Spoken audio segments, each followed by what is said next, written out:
엄마, 나 죽으면 그냥 조용히 화장해줘. 타버리면 다 없어지잖아. 평범한 일요일 저녁이었어요. 저는 된장찌개를 데우고 있었고 아들은 식탁에 앉아 있었습니다. 조용했고 따뜻했고 아무 일도 없을 것 같은 저녁이었죠. 그러니까 그 말이 그렇게 섬뜩하게 느껴질 줄 몰랐던 거예요. 나 죽으면 그냥 조용히 화장해달라. 농담처럼 웃으며 말한 아들의 표정. 지금도 생생해요. 그리고 그 표정이, 그 말이 딱 10달 뒤 제 손에 들어온 유골함과 똑같았습니다. 지우야, 설마 그때부터 계획하고 있었던 거니? 그때였습니다. 서랍장 한켠에서 죽은 아들의 핸드폰이 울렸어요. 진작에 전원은 꺼져 있었어야 했고 유심도 뺀 상태였는데 갑자기 그게 켜지며 한 줄의 문자가 도착했습니다. 엄마, 내 죽음을 납득하지 마. 밝혀, 반드시. 아들의 죽음을 받아들였다고 생각했습니다. 우울증, 스트레스, 가정불화. 다 그럴 수 있다고, 그럴 만했다고 억지로 제 자신을 속이려 했어요. 하지만 그 문자를 보고 알았죠. 이건 단순한 자살이 아니었습니다. 누구야? 대체 누구야? 우리 지우를 그렇게 만든 게? 며느리는 말했어요. 어머님, 제발 지우 오빠가 그렇게 원했어요. 그녀는 울었고 무릎을 꿇었고 아들의 영정 앞에서 오열했습니다. 하지만 이상했어요. 왜 그 눈물이 진짜가 아닌 것 같았는지. 그녀의 손등에 있던 까진 자국, 영정 사진 옆에 놓여있던 조작된 유언장, 그리고 무엇보다 아들 가방 안에서 발견된 정체불명의 약봉지. 좋아, 그렇게까지 하겠다면 나 끝까지 가. 그날부터였습니다. 저는 죽은 아들의 흔적을 뒤쫓기 시작했고 며느리의 진짜 얼굴과 그녀가 숨기고 있던 아이의 출생 비밀을 마주하게 됐죠. 누구보다 사랑했던 가족, 하지만 그 가족이 내 아들을 천천히 그리고 확실하게 죽였습니다. 그 아이는 우리 지우의 아이가 아니었습니다. 그날도 새벽 3시에 일어났어요. 떡질물 끓이려고 발끝으로 부엌 바닥을 더듬었죠. 왜 그렇게 혼자서 애써야 했는지. 새벽은 늘 똑같았습니다. 솥뚜껑 덮는 소리, 김 뽑는 냄새, 그리고 눈이 반쯤 감긴 제 2다리. 그 사람은 떠났습니다. 2아이를 남겨두고 바람나서 도망치듯 사라졌죠. 저는 그 뒤에 남겨졌고 모든 생계를 제 2손으로 책임져야 했습니다. 시장 좌판에서 떡을 팔기 시작한 것도 그때였어요. 처음엔 여자가 혼자 뭘 하겠냐는 소리도 들었고 이혼녀는 재수가 없다며 자리를 내주지 않던 상인도 있었죠. 하지만 전 물러서지 않았습니다. 내가 물러서면 애들 굶잖아. 그거 하나 생각하면서 버틴 거였어요. 겨울바람은 맵고 손은 얼었습니다. 근데 그 와중에도 제일 먼저 떠오르는 건 아이들 얼굴이었죠. 아들은 그때 8살이었습니다. 학교 끝나면 혼자 집에 들어가 엄마가 만들어 놓은 떡을 전자레인지에 돌려 먹곤 했죠. 딸애는 인형을 품에 꼭 안고 창가에서 제 퇴근을 기다렸고요. 어느 날 퇴근 후 현관문을 여니 거실 불이 다 꺼져 있었어요. 다들 잔 건가 했는데 그 어둠 속에서 들려온 작은 소리. 엄마, 왜 맨날 늦게 와? 오늘 학예회였는데 안 왔잖아. 그 말이 제 심장을 꿰뚫었습니다. 그날 아들의 무대가 있다는 걸 잊고 있었던 겁니다. 뒷목이 쩍 당기고 속이 울렁거렸어요. 하지만 그보다 더 끔찍했던 건 제 입에서 튀어나온 변명이었어요. 지우야, 미안해. 엄마가 오늘 손님이 좀 많아서 다음엔 꼭 갈게. 진짜야. 그 말에 아들은 조용히 고개를 끄덕였어요. 그리고 등 돌려 다시 방으로 들어갔죠. 그 문이 그날 처음 닫혔고 그 뒤로는 점점 더 열리지 않았어요. 그때 전 몰랐습니다. 그 아이의 마음에 작은 소외가 깃들었고 그게 얼마나 무서운 틈이었는지를요. 1년 뒤 저는 대출을 받아 작은 가게를 냈습니다. 매출은 늘었고 기사에도 소개됐고 통장은 두꺼워졌지만 집안은 점점 조용해졌죠. 딸은 늘 괜찮아요라 했고 아들은 묻지도 말고 대답도 하지 않았습니다. 그리고 그때부터였습니다. 수상한 연락처 하나가 제 아들 폰에 저장되기 시작한 건 그녀는 회사 동료라 했지만 나중에 알게 됐습니다. 그게 아들을 파멸로 이끈 첫 씨앗이었다는 걸요. 그녀는 미소를 짓고 있었어요. 하지만 그 눈은 웃고 있지 않았습니다. 상견례 날 우리는 작은 식당에 마주 앉아 있었습니다. 손에 힘을 주지 않았는데 그릇이 덜컹하고 흔들렸죠. 제 안에 뭔가도 함께 흔들렸던 겁니다. 그녀 혜윤이는 조용하고 단정한 아이였습니다. 겉으로 보기엔 뭐 하나 흠잡을 데 없는 말 그대로 참한 며느리감. 하지만 이상했어요. 그날따라 아들의 눈빛이 어딘가 불안했고 말끝마다 확인하듯 저를 힐끔거리기까지 했죠. 왜 그러지? 뭔가 숨기고 있는 건 아닐까? 엄마, 혜윤이 좋은 사람이야. 그냥 좀 조심스러워서 그래. 그 말이 이상했습니다. 아니, 상견례 자리에 데려온 여자에 대해 왜 좋은 사람이라는 확신보다 조심스러워서 그래 같은 말을 먼저 꺼낼까요? 저는 직감적으로 알았습니다. 이 결혼엔 뭔가 감춰진 게 있다는 걸요. 며칠 뒤 아들과 단둘이 앉은 카페에서 진실을 들었습니다. 엄마, 사실 혜윤이 이혼녀야. 그리고 5살 된 딸이 있어. 그 순간 제 눈앞이 아찔해졌습니다.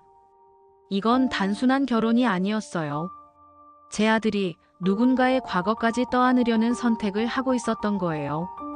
그 아이의 인생에 저도 아무 말 없이 발을 들여놔야 한다는 말이었고요. 너 제정신이니? 뭐가 아쉬워서 그런 여자랑 결혼하겠다는 거야? 아들은 말했습니다. 사랑하니까. 딸아이까지 품을 수 있으니까.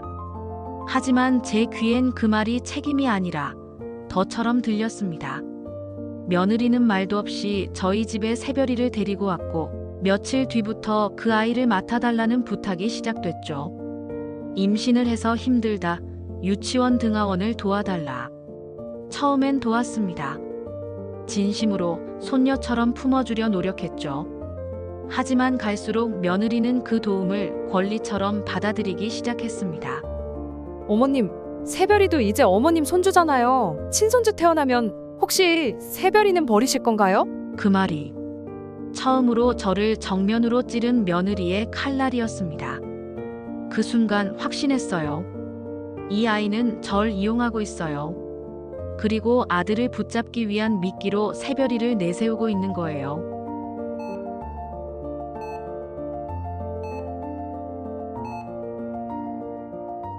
며느리는 그 직후 쓰러졌습니다.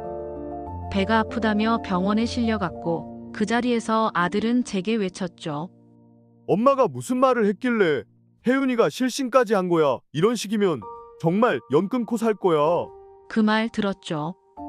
연 끊고 살겠다. 그 순간부터였습니다. 제 아들은 며느리의 그림자 속으로 들어갔고 저는 그 문 밖에 홀로 서게 됐습니다. 유원장이 도착했을 때 제일 먼저 본 건 글씨였습니다. 그건 제 아들의 글씨가 아니었어요. 봉투를 열고 유언장을 꺼냈습니다.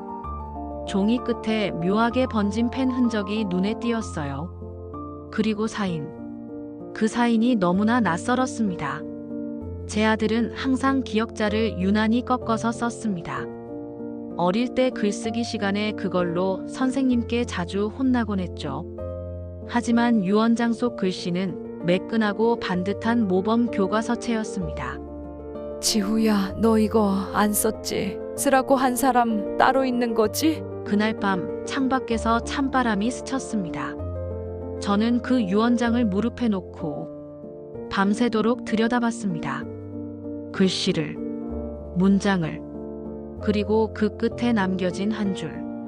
화장해주세요. 미안해요.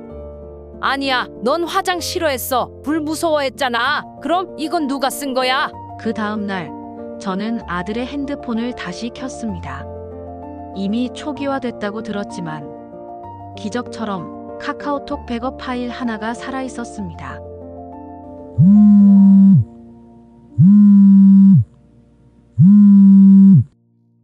화면에 나타난 첫 번째 채팅방.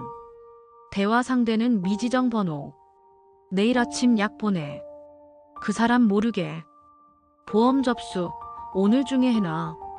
그 문자를 읽는 순간 제 손에서 핸드폰이 툭 떨어졌습니다. 심장이 뛰기 시작했죠. 세상에, 내 아들이 누군가에게 약을 몰래 먹이고 있었다는 건가요?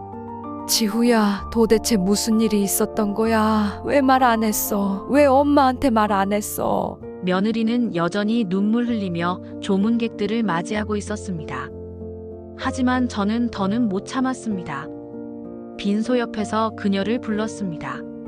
혜윤 씨, 이 유원장 당신이 썼죠? 그녀는 아무 말 없이 밥을 먹다 만손을 떨었습니다. 그리고 한참을 망설이다 입을 열었죠. 무슨 말씀이신지 전 그냥 남편이 부탁한 대로 그대로 적었을 뿐이에요. 그녀는 모른 척 했습니다. 하지만 저는 느꼈어요. 그 눈빛 안에 두려움도 죄책감도 슬픔도 없었습니다. 오직 발각되지 않아야 한다는 계산된 눈빛만이 있었죠. 그날 이후 저는 결심했습니다. 이대로 덮지 않겠다고. 우리 지우, 그 아이가 남긴 흔적을 끝까지 찾아내겠다고요. 지후가 죽은 그날 CCTV에는 낯선 남자가 찍혀 있었습니다. 그날 구청에서 영상 복사본을 받아왔습니다. 사건 발생일, 아들이 쓰러진 시각 전후 30분간의 화면. 화면 속 아파트 현관에 한 남자가 나타났습니다. 후드티에 마스크, 그리고 아들이 사는 동과 호수를 정확히 입력했습니다. 그 남자는 인터폰도 누르지 않았습니다. 바로 올라갔고 13분 뒤에 내려왔습니다.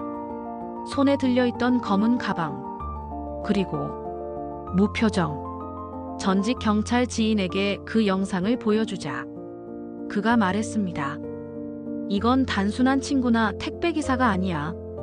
작업하러 들어간 동선이야. 이건 계획된 움직임이었습니다. 지우가 사망한 시각과도 정확히 겹쳤고 사망 원인은 수면 유도제 과다 복용이었죠. 자살이라기엔 너무 조용했고 너무나 깔끔했습니다. 너무 조용해서 오히려 소름이 돋았다. 지후야, 너 혼자 간 게 아니구나. 그 다음은 보험 증권이었습니다. 며느리 명의로 되어 있는 총 3건의 생명보험. 그중 이거는 사망 1주 전 추가 가입. 이게 우연이야. 지후 죽기 딱 6일 전에 추가 가입. 그것도 한 거는 4명의 도용이야. 보험회사에 문의했습니다. 지급 담당자는 말하길 음성 확인을 거쳐 정상 승인되었다 했습니다. 그리고 저한테 녹취록을 보내주었죠. 예, 사망 확인했고요. 이전부터 정신과 치료받았어요. 장례는 가족끼리 조용히 치르고 싶어요. 그 목소리, 바로 혜윤이었습니다. 지우가 죽고 채 이틀도 되지 않았을 때 벌써 보험금을 청구하고 있던 겁니다. 그리고 그 과정에선 저에 대한 사전 동의도 확인도 없었습니다. 이제 분명해졌습니다.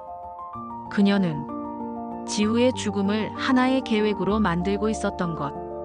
그것도 아주 오래전부터. 그리고 그 계획에는 저와 지우를 지켜보던 제3의 남자가 있었습니다. 좋아, 끝까지 가자. 지후의 죽음, 그 진짜 이유를 찾을 때까지 당신들이 숨긴 걸 전부 드러낼 거야. 저는 국과수에 필적 감정 의뢰를 넣었습니다. 지우의 진짜 자필 유언장, 그리고 사망 전날 작성된 보험 계약서, 심지어 혜윤이가 작성했다는 자술서까지. 이젠 멈추지 않을 겁니다. 슬픔으로 끝내면 그 아이는 2번 죽는 겁니다. 저는 이제 이 싸움을 엄마가 아닌 증인으로서 싸우려 합니다. 장례식 날 그녀는 그 남자와 눈을 맞췄습니다.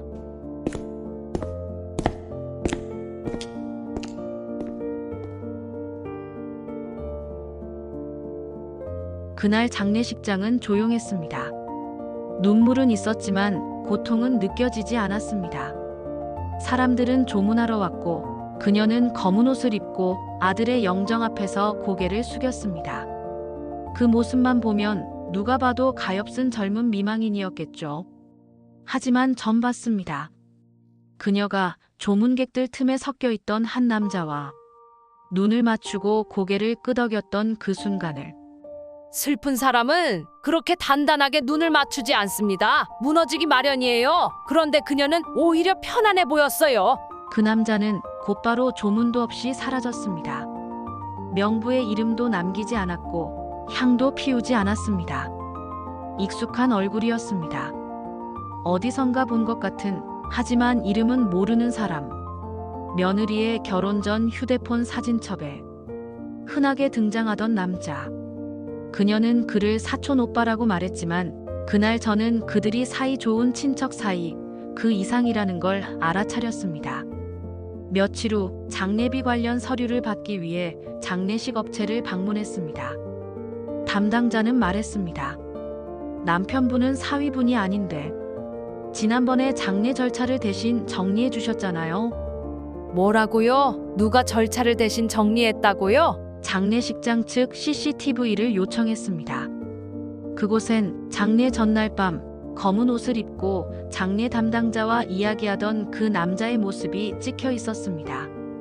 네. 친정 어른들 대신 제가 정리하겠습니다. 화장은 간소하게, 유골은 따로 모실 필요 없어요. 그 목소리를 듣는 순간 저는 두 다리에 힘이 풀렸습니다. 누구보다 죽음의 구조를 잘 아는 사람. 너무도 익숙한 말투와 절차. 그는 전직 장례 지도사였습니다. 이건 사고도 병도 아니야. 누가 아예 죽음을 설계했어? 그날 밤 저는 그녀의 방을 정리하던 중 서랍 깊은 곳에서 낡은 명함 하나를 발견했습니다. 하진우 전직 장례 컨설팅사 대표. 그리고 명함 뒷면엔 손글씨로 적힌 한 줄. 시플랜 어안 3일 장례 조용한 처리. 계획이었어. 시플랜 에이안. 그 아이를 그렇게 보낼 계획이 있었던 거야. 이젠 그 남자의 이름도 알게 됐습니다. 그의 얼굴도 목소리도 어디서 시작된 관계인지도 다 알게 됐어요. 그리고 그 이름은 며느리의 보험 수령인 명단에도 함께 있었습니다. 새별이 아빠가 누구냐고 물었을 때 그녀는 아무 말도 하지 않았습니다.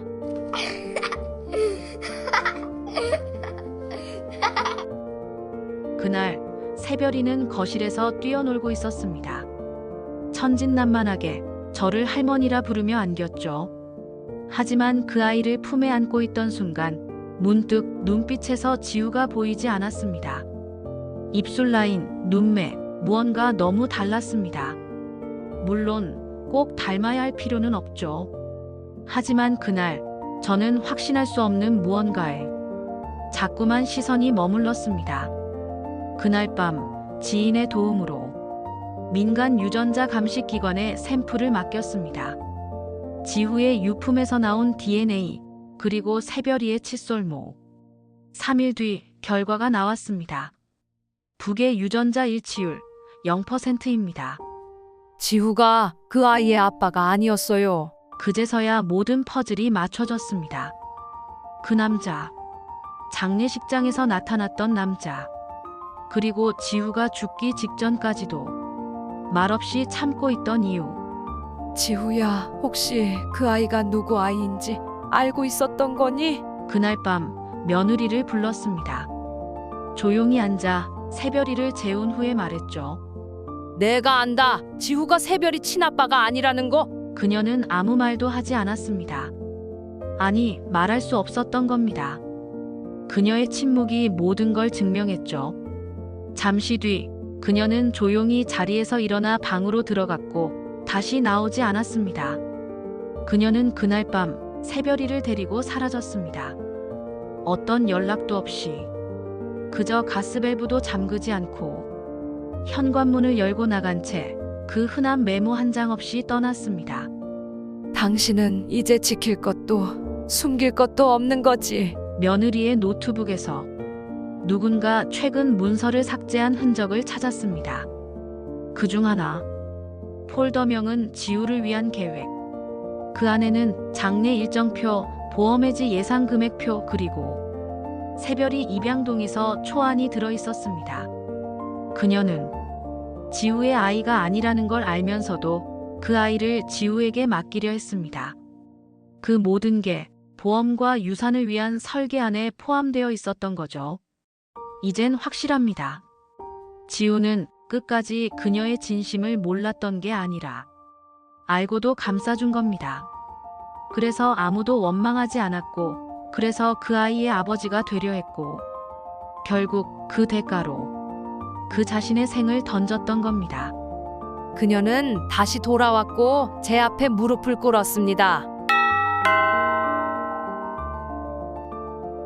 오후 3시 문 앞에 서 있던 그녀는 고개를 들지 않았습니다.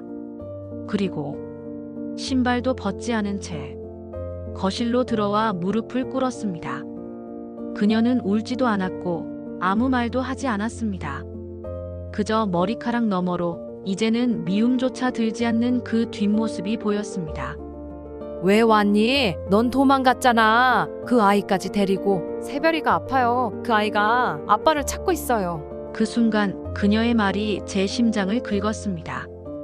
그 아이는 지우의 아이가 아니었습니다. 그런데 그 아이는 여전히 지우를 아빠라 불렀습니다.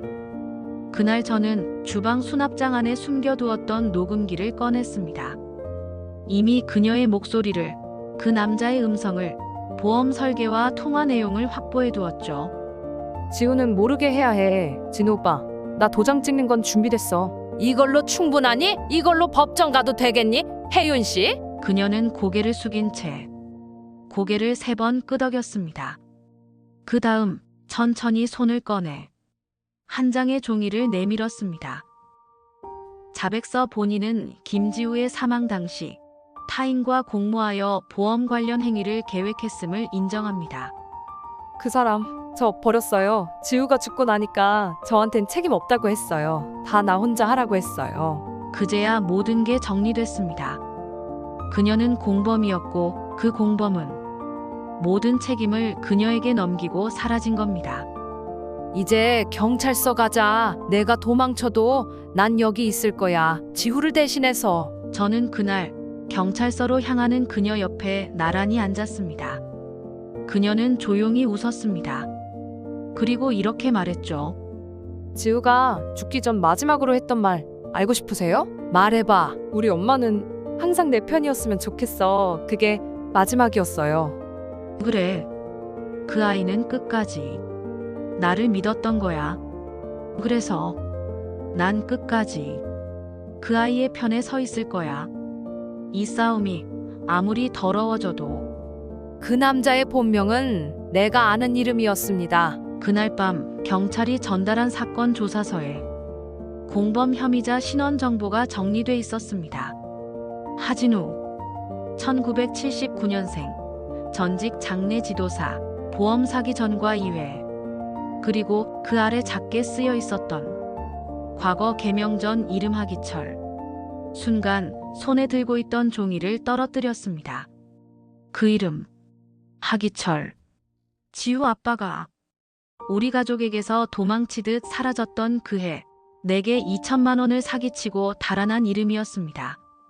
그게 너였다고? 그때 그놈 하필이면 그놈이었어? 기억이 돌아왔습니다. 그 남자, 처음 혜윤이가 데려온 사진 속 회식 자리의 남자. 사촌 오빠예요 라며 넘겼던 그 사진. 그 안에 웃고 있던 남자와 그날 나를 속이고 달아났던 하기철이 같은 사람이었던 겁니다. 세상에, 너 내 가족을 2번 죽인 거야. 금고를 열었습니다. 지우 아빠가 남기고 간 통장. 그 통장에는 당시 사라졌던 생활비의 흔적이 남아 있었고 그 입금자 이름은 바로 하기철로 되어 있었습니다. 그때부터였습니다. 모든 것들이 하나의 선으로 이어졌다는 걸 확신하게 된 건 지우의 인생도 내 인생도 그녀가 만났던 그 남자에 의해 처음부터 계획된 삶의 함정이었음을 경찰은 혜윤의 자백을 바탕으로 하진우 수배에 들어갔습니다. 그러나 그는 이미 출국 기록을 지우고 해외로 빠져나간 상태. 저희도 최선을 다하고 있습니다. 그 사람 단순한 사기꾼이 아닙니다. 살인을 기획한 설계자입니다. 내가 찾아낼 거야. 이번에도 놓치지 않을 거야. 내 아이의 고통 위에서 도망친 그 인간을. 그날 밤 그의 흔적을 찾기 위해 수십 개의 포털 계정, 전국 공공장소 CCTV, 사기 피해자 모임 게시판을 뒤졌습니다. 그리고 그가 쓰던 또 다른 이름 하나를 발견했습니다. 강준혁 소셜 펀딩 창업가. 강준혁, 그래. 이젠 세 번째 이름이구나. 근데 기억해라. 너 이름이 몇 개든 나는 널 끝까지 쫓아갈 거야. 지우는 죽었지만 그 죽음은 끝이 아니었습니다. 이 싸움은 지우를 죽인 놈이 내 인생도 무너뜨렸다는 걸 증명하는 전쟁입니다. 그리고 난 그 이름의 끝에 반드시 서 있을 겁니다.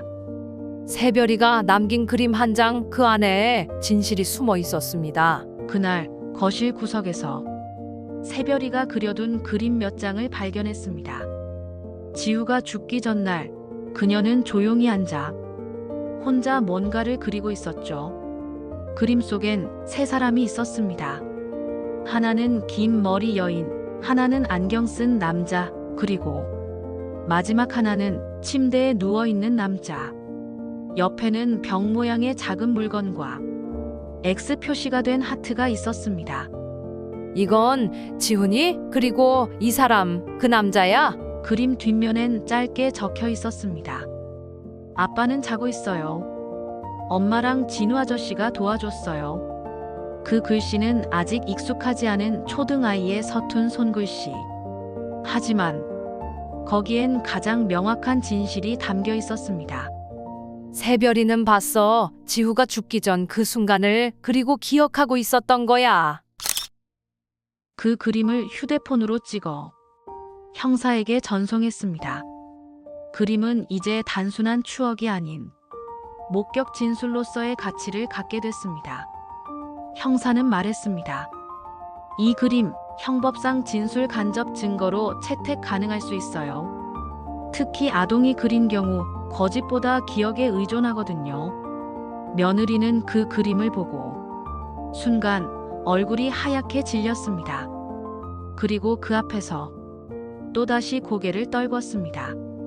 이제 뭐라고 할래? 그림도 목격자도 다 있는데 계획이 아니라고 할 수 있어? 지우가 원했어요. 새별이 아빠가 되어달라고. 그래서 진우 오빠랑 없던 일로 하려고 했는데 그 사람이 멈추지 않았어요. 결국 그녀의 입에서 그 사람이 지시했고 본인은 따랐을 뿐이라는 진술이 나왔습니다. 이건 단순한 공범이 아니라 의존과 협박이 얽힌 범죄 공조 관계였습니다. 그래, 그 사람한테 끌려다닌 거겠지. 하지만 너 단 한 번도 멈추려 하진 않았잖아. 지우가 말했잖아. 우리 엄마는 내 편이었으면 좋겠어. 그 그림을 작은 봉투에 넣어 지후 유골함 옆에 두었습니다. 그리고 조용히 창밖을 바라보며 말했습니다. 지우야, 엄마. 이제야 내 편이 되어주고 있어. 늦어서 미안해. 아이가 남긴 그림 한 장. 그건 죽음보다 강한 진실이었습니다. 그리고 나는 이제 그 그림을 증거로 이 싸움을 끝까지 끌고 갈 겁니다. 지우 대신 엄마로서. 그 사람 결국 돌아왔습니다. 하지만 달라져 있었습니다. 그날 오후 형사로부터 전화가 왔습니다. 말레이시아에서 긴급 입국한 남성 강준혁, 본명 하진우. 비행기에서 내린 그는 혼자 걷지도 못한 채 휠체어에 앉아 있었습니다. 그는 이미 심장에 이상이 있었고 간암 말기 판정을 받고 돌아온 상태였습니다. 도망칠 곳도 숨을 구멍도 없던 그 남자. 이제 그에게 남은 건 죽기 전 죄를 고백할 기회뿐이었습니다. 조사실 앞 나는 마지막으로 그를 마주했습니다. 눈은 퀭했고 입가엔 병든 자의 초연함이 깃들어 있었죠. 넌 내 아들 죽였지? 그 애는 너무 순했어. 그래서 이용당했을 뿐이야. 그는 마치 이미 끝나버린 전쟁에서 승자도 패자도 없다고 말하는 듯 했습니다. 그 말에 나는 잠시 흔들렸습니다. 하지만 곧 깨달았죠. 이건 죄의 고백이 아니라 죄를 인정하지 않기 위한 자기 방어였습니다. 내가 널 용서하지 않는 건 지후 때문만이 아니야. 넌 내 인생도 망가뜨렸으니까. 그는 고개를 떨군 채 주머니에서 작은 사진 한 장을 꺼냈습니다. 그 안에는 아기 지우를 안고 웃고 있는 내 모습이 있었습니다. 그때는 너무 힘들었어. 지우가 너무 예뻐서 도망치고 싶지 않았는데 난 결국 못 버텼어. 이제 와서 뭐든 말이 된다고 생각하는 그 모습이 오히려 한심했습니다. 병들었다는 이유로 모든 죄가 씻길 거라 생각하는 그의 그릇됨이 내 안에 마지막 자비조차 앗아갔습니다. 지우는 끝까지 너 편이었어. 그런데 넌 끝까지 지 편만 들었지. 나는 그에게 마지막 인사도 없이 돌아섰습니다. 그날 이후 그는 병원에서 조용히 죽었습니다. 복수란 가해자에게 벌을 주는 것이기도 하지만 남은 이가 제 마음속 정리를 해나가는 과정이기도 합니다. 나는 이젠 압니다. 누구도 아무도 지우의 편이 되어주지 않았다면 적어도 지금 이 순간만큼은 그 아이 곁에 서 있는 엄마가 되어야 한다는 것. 나는 오늘 지후의 이름으로 마지막 편지를 씁니다. 거실 탁자 위 흰 편지지 한 장을 꺼냈습니다. 그리고 조용히 지우의 이름을 써내려갔습니다. 김지후. 그 아이가 세상에 남긴 마지막 흔적들을 정리하며 나는 처음으로 엄마라는 이름을 곱씹었습니다. 지후야, 이 편지는 너를 떠나보내기 위한 게 아니라 너와 나 사이의 이야기를 세상에 남기기 위해 쓰는 거야. 너는 끝까지 사람을 믿었고 끝까지 사랑하려고 애썼어. 그리고 그 모든 것이 너를 아프게 했지. 엄마는 그때 너의 마음을 몰랐어. 너의 고통을 이해하지 못했어. 미안해. 정말 미안해. 지우가 죽고 난 후 나는 매일 밤 그 아이의 이름을 부르며 잠들었습니다. 그리고 오늘 처음으로 그 아이에게 미안하다고 말했습니다. 새별이는 지금 작은 마을의 한 보육시설에서 지내고 있습니다. 나는 주 2회씩 그 아이를 만나러 갑니다. 아이의 웃음 속에 지우의 따뜻함이 담겨 있는 걸 이젠 조금씩 느낍니다. 지후야, 너는 떠났지만 너의 마음은 남았어. 엄마는 이제 그 마음으로 살아가려 해. 툭 떨어지는 편지를 접고 봉투에 넣었습니다. 그리고 집 앞 우체통에 조용히 넣었습니다. 보내지 않아도 도착하지 않아도 괜찮은 편지. 그 아이를 위한 엄마의 마지막 말. 지우는 죽었지만 그 아이가 남긴 사랑은 어디에도 써있지 않지만 모든 곳에 남아 있었습니다. 이제 나는 그 마음으로 다시 살아보려 합니다. 지우야, 이제 편히 쉬어. 그리고 엄마는 여기 있을게. 늘 내 편으로. 오늘의 이야기가 당신 마음에 작은 여운을 남겼다면 조용히 함께 해주세요. 구독과 좋아요, 알림 설정은 이 이야기를 계속 전해드리는데 큰 힘이 됩니다. 그리고 댓글로 당신의 이야기도 나눠주세요. 우리네 삶의 이야기 다음 편에서 다시 찾아뵙겠습니다.